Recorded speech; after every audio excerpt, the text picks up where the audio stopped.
கடவுளே அப்படின்னு சொன்னால் உடனே அஜித்தே அப்படின்னு ஒரு குரல் வந்து கண்டிப்பாக கேட்கும். அந்த அளவுக்கு தல அஜித்துடைய ரசிகர்கள் எல்லா இடத்துலையுமே இருப்பாங்க.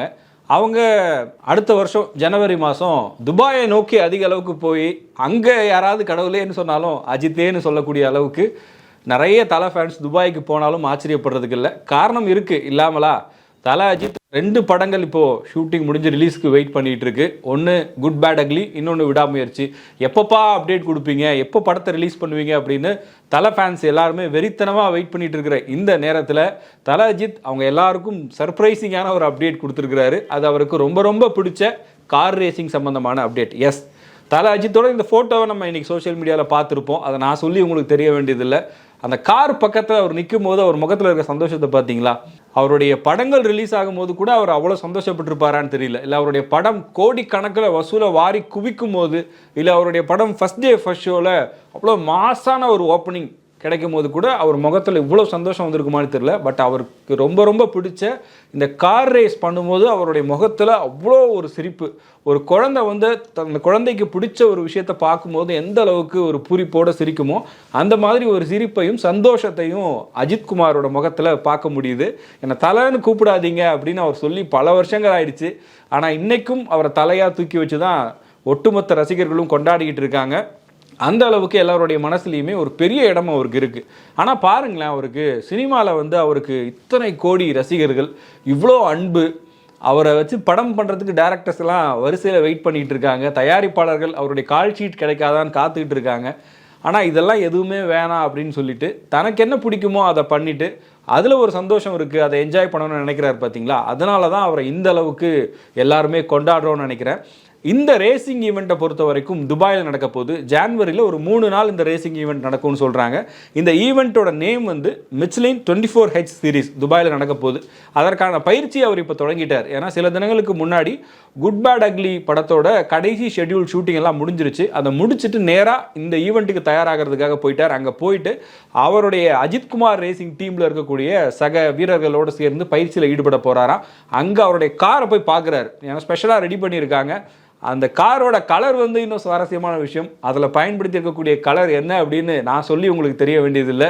ஒரு குறியீடாக கொடுத்துருக்காரா, இல்லை அவர் வந்து யதார்த்தமாகவே இந்த கலரில் காரை பெயிண்ட் பண்ணாரா அப்படிங்கிறது தெரியல. பட் அதை பார்த்த தளபதி ஃபேன்ஸ் எல்லாருமே கொண்டாட்டத்தில் இருக்காங்க. பார்த்தீங்களா, தலை ரசிகர்கள் மட்டும் இல்லை, தலையும் எங்கள் கூட தான் இருக்காரு. அதனால தான் சிம்பாலிக்காக அவர் காரில் இந்த கலரை பெயிண்ட் பண்ணியிருக்காரு அப்படின்னு சொல்லி தளபதி ஃபேன்ஸ் எல்லாருமே கொண்டாட்டத்தில் இருக்காங்க. தலை அஜித் அந்த வீடியோவை அவருடைய அனுமதியோடு தான் கண்டிப்பாக ரிலீஸ் பண்ணியிருப்பாங்கன்னு நினைக்கிறேன். அதில் அவர் வந்து அவ்வளோ ஸ்மைலிங்காக, அவ்வளோ ஒரு எனர்ஜெட்டிக்காக அந்த வீடியோவில் காரை வந்து பார்க்குறதும், அதில் நம்ம தமிழ்நாடு விளையாட்டு மேம்பாட்டு ஆணையத்தினுடைய லோகோவும் இடம்பெற்றிருக்கிறது. SD18 போட்டிருக்கல, sports development authority of Tamil Nadu. இந்த விஷயத்தை ஒரு சில வாரங்களுக்கு முன்னாடியே நம்ம துணை முதலமைச்சர் உதயநிதி ஸ்டாலின் அவருடைய சமூக வலைதள பக்கங்களில் பகிர்ந்திருந்தார். அப்போது ரேசிங் ஈவெண்ட்டில் அஜித்குமார் கலந்துக்கு போகிற அந்த ரேசிங் ஈவெண்ட்டில் நம்ம தமிழ்நாடு விளையாட்டு மேம்பாட்டு ஆணையத்தினுடைய லோகோவை பயன்படுத்துவதாக அஜித் சொல்லியிருப்பதாக அவர் அங்கே பகிர்ந்திருந்தார். அப்போவே வந்து எல்லாருக்கும் ஒரு எக்ஸைட்மெண்ட் இருந்தது. அஜித் சொன்ன மாதிரியே அந்த காரில் SD18 அப்படிங்கிற அந்த லோகோ பயன்படுத்தப்பட்டிருக்கிறது. இது வந்து நம்ம தமிழ்நாட்டுக்கு ஒரு பெருமை சேர்க்கக்கூடிய விஷயம். ஏன்னா ஒரு இன்டர்நேஷ்னல் ஈவெண்ட்டில் நிறைய வீரர்கள், வெளிநாட்டு வீரர்கள்லாம் கலந்துப்பாங்க. அந்த ஈவெண்ட்டில் நம்ம தமிழ்நாட்டு விளையாட்டு மேம்பாட்டு ஆணையத்தினுடைய லோகோவை பயன்படுத்துறதுங்கிறது ஒரு ரெக்கக்னேஷனாக பார்க்கப்படுது. அதே நேரத்தில் டெய்ஸி அப்படின்னு ஒரு ஸ்டிக்கர் அந்த காரில் ஒட்டிகிட்டு இருக்கு. அது பக்கத்தில் நின்று தான் தலை அஜித் ஒரு ஃபோட்டோ எடுத்திருக்காரு. பட் அதுக்கான காரணம் என்ன அப்படின்னு தெரியல. அவர் ஏன் அதுக்கு அந்த நேம் வச்சிருக்காரு அப்படிங்கிறதெல்லாம் தெரியல. இந்த ரேசிங் ஈவெண்ட்டை பொறுத்த வரைக்கும் அந்த ரேசிங் ட்ராக் இருக்கும் இல்லையா, கார் பந்தயம் நடக்கக்கூடிய அந்த இடத்தினுடைய தூரம் அப்படிங்கிறது 5.39 கிலோமீட்டர், 5.39 கிலோமீட்டர்ஸ்க்கு தான் இந்த கார் பந்தயம் நடக்க போகுது. அதில் கிளாக் வைஸ் டைரக்ஷனில் தான் இந்த கார் ரேஸ் நடக்குது. ஏன்னா கார் ரேஸை பொறுத்த வரைக்கும் நிறைய விதிமுறைகள் இருக்கும். நமக்கு கிரிக்கெட் இதை பற்றிலாம் தெரிஞ்ச அளவுக்கு கார் ரேஸில் இருக்கக்கூடிய விதிமுறைகள் நிறைய பேருக்கு தெரியாது. இருந்தாலும் அந்த கார் ரேஸில் இந்த அளவுக்கு ஆர்வம் வச்சிருக்கிற அஜித் சாரை பார்த்து நிறைய பேர் வந்து இதன் மேலேயும், ஏன்னா அதுவும் ஒரு ஸ்போர்ட்டாக மாறிக்கிட்டு இருக்கு அப்படின்னு சொல்லும்போது அதுலேயும் தங்களுக்கான ஆர்வத்தை வளர்த்துக்கிறதுக்கு இது ஒரு முக்கியமான வாய்ப்பாக இருக்கும் அப்படின்னு சொல்கிறாங்க. அதில் மொத்தம் 16 டர்ன்ஸ் இருக்குது அப்படின்னு சொல்லியிருக்காங்க. சர்வதேச அளவிலிருந்து பல முன்னணி கார் பந்தய வீரர்களும் கலந்துக்க போகிறாங்களாம். இதில் அஜித்குமார் மட்டும் இல்லாமல் அவரோடு சேர்ந்து அஜித்குமார் ரேசிங் டீம்ல இருந்தும் மெம்பர்ஸ் இதில் கலந்துக்க போகிறாங்க. தல அஜித் இதில் பயன்படுத்தக்கூடிய கார் என்னன்னு தெரியுமா?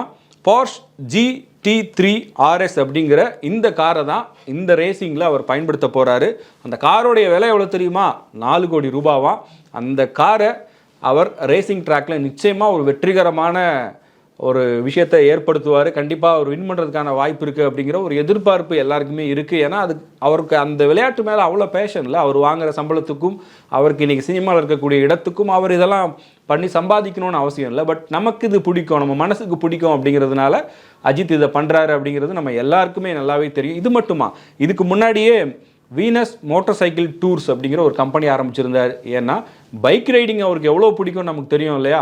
அவர் ஷூட்டிங் முடிஞ்சு அப்பப்போ கிடைக்கிற கேப்பில் எல்லாமே அவர் சோலோவாக, சில நேரங்களில் அவருடைய டீமோட பைக் ரைட்ஸ் எல்லாம் போவார். அப்படி பைக் ரைட்ஸ் போகும்போது அவருக்கு கிடைச்ச அனுபவங்களையும் அதை மற்றவங்களுக்கு கொண்டு போய் சேர்க்கணும். நிறைய பேர் இந்த மாதிரி பைக் டூர்ஸை பண்ணணும்னு ஆசைப்படுவாங்க. பட் அவங்களுக்கு அந்த வழிமுறைகள் தெரியாது. எங்கேருந்து எங்கே போகணும், எங்கே ஸ்டே பண்ணணும், எந்தெந்த இடங்கள்லாம் வந்து பைக் ட்ராவல் பண்ணுறதுக்கு அருமையான இடங்கள் அப்படிங்கிறது தெரியாதவங்க இருப்பாங்க. அந்த மாதிரி நபர்கள் தெரிஞ்சுக்கணுன்றதுக்காக மோட்டார் சைக்கிளிங்க்கும் ஒரு கம்பெனி ஆரம்பித்து அதில் நிறைய இனிஷியேட்டிவ்ஸை அவர் பண்ணிக்கிட்டே இருக்கார். அது மட்டும் இல்லாமல் ரீசெண்டாக ஒரு வீடியோ வந்திருந்தது. அந்த வீடியோவில் அவர் பேசின சில வார்த்தைகள் வந்து இவரா இப்படி பேசுகிறாரு அப்படின்னு ஆச்சரியப்படக்கூடிய வகையில் இருந்தது. ஏன்னா பொதுவாக அவர் வந்து சினிமாவில் மட்டும்தான் அவர் பேசி நம்ம கேட்டிருக்கோம். பொது நிகழ்வுகளில் கலந்து கொள்ளாத ஒருத்தர் டிராவலிங் பற்றி சொல்லியிருந்தார். டிராவலிங் வந்து நமக்கு ஒரு புது உணர்வை ஏற்படுத்தும், ஜாதி மதங்களை கடந்து மக்களை வந்து நேசிக்க வைக்கும் அப்படின்னு அவர் சொன்ன விஷயம் வந்து எல்லாருக்குமே கூஸ் பம்ஸை தரக்கூடியதாக இருந்தது. நம்ம தல அஜித் எவ்வளோ சூப்பரான விஷயத்த எவ்வளோ சிம்பிளாக சொல்கிறாரு பாருங்க அப்படின்னு சொல்லக்கூடிய அளவில் அவருடைய அந்த வீடியோவும் அவர் சொன்ன வார்த்தைகளும் இருந்தது. ஆட்டோ பின்னாடி இதை எழுதலாமேப்பா அப்படின்னு சொல்லக்கூடிய அளவுக்கு தல அஜித் சொன்ன வார்த்தைகள் இருந்ததுன்னு சொன்னால் யாருமே மறுக்க மாட்டாங்க. அண்ட் அது மட்டுமா, கன் ஷூட்டிங்லேயுமே வந்து அவர் ஒரு சில வருடங்களுக்கு முன்னாடி ஞாபகம் இருக்கு எனக்கு, சென்னையில் இருக்கக்கூடிய ஒரு இடத்துலையுமே துப்பாக்கி சுடுதல் பயிற்சியில் அவ்வப்போது ஈடுபடுவார். திருச்சியில் நடந்த ஸ்டேட் லெவல் ஈவெண்ட்டில் சில பதக்கங்களையும் தல அஜித் வின் பண்ணியிருந்தார். ஸோ இப்போ அவருடைய கெரியரில் சினிமாவை மட்டுமே பார்க்குற நிறைய பேர் இருப்பாங்க. பட் எனக்கு ரசிகர் மன்றங்கள் வேணாம், நான் ஆடியோ லான்ச்சுக்கு வர மாட்டேன், எந்த ஒரு பொது நிகழ்வுலையும் கலந்துக்க மாட்டேன், என்னுடைய ரசிகராக இருக்கீங்கன்னா படத்தை பாருங்கள், அதுக்கப்புறம் உங்கள் வேலையை பாருங்கள் அப்படின்னு சொல்லிட்டு அவரோட ரூட்டை ரொம்ப தெளிவாக கிளியராக ட்ராவல் பண்ணிக்கிட்டே இருக்கார். அதை வந்து அவர் வார்த்தையில் மட்டும் இல்லாமல் செயல்லையும் சொல்லிக்கிட்டே இருக்கார். உங்களுக்கு பிடிச்சதை பண்ணுங்கள், அதில் ரொம்ப டெடிக்கேட்டடாக இருங்க, பேஷனேட்டாக இருங்க அப்படிங்கிறத அவருடைய ஒவ்வொரு செயல்பாடுகள் மூலமாக சொல்லிக்கிட்டே இருக்கார். அதனுடைய தொடர்ச்சி தான் இந்த கார் ரேசிங் ஈவெண்ட். இதுக்கு முன்னாடியே அவர் வந்து பல கார் ரேசிங் ஈவெண்ட்டில் கலந்துக்கிட்டு இருக்காரு அப்படிங்கிறது நம்ம தமிழ்நாட்டுக்கே ரொம்ப பெருமை சேர்க்கக்கூடிய விஷயம். ஒரு நடிகராக மட்டும் இல்லாமல் அவருக்கு பிடிச்ச விளையாட்டு துறையிலும் சாதிக்கணும் அப்படிங்கிற எண்ணத்தோட, இல்லை அது ஒரு சந்தோஷத்தை கொடுக்கும் அப்படிங்கிற ஒரு தாட்டோட இதை பண்ணிட்டு இருக்காரு. கண்டிப்பாக தமிழ்நாட்டில் இருக்கக்கூடிய எல்லா அஜித் ஃபேன்ஸ் மட்டும் இல்லை, எல்லா நடிகர்களுடைய ரசிகர்களாக இருக்கட்டும், ஒட்டுமொத்த தமிழ் மக்களும் நிச்சயமாக அவருக்கு பெஸ்ட் விஷஸ் சொல்லுவாங்க.